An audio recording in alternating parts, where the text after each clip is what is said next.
Au creux de cette colline, dans la banlieue de Kigali, ils sont des centaines de personnes à s'être déplacées pour dire au revoir une dernière fois à Gisimba Damas. Il est considéré comme injuste car il a sauvé au péril de sa vie près de 400 personnes, majoritairement des enfants, pendant le génocide des Tutsis. Sont présents de la famille, des amis et surtout des inconnus touchés par la mort de ce héros national. Ce qu'on voit aujourd'hui, c'est la force qu'il avait de connecter avec les gens. Il avait vraiment l'attachement de l'humanité. Il nous a transmis, il nous a donné l'amour et il nous a dit d'aimer tout le monde, aimer toute personne. Et on va chérir cet amour, on va chérir cette promesse.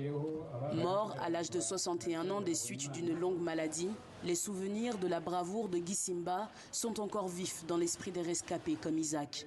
Au moment du génocide, c'était très facile d'allumer le feu, mais heureusement, il y avait des gens corrects, des gens intègres comme Damas. Il s'était donné un sacrifice pour nous.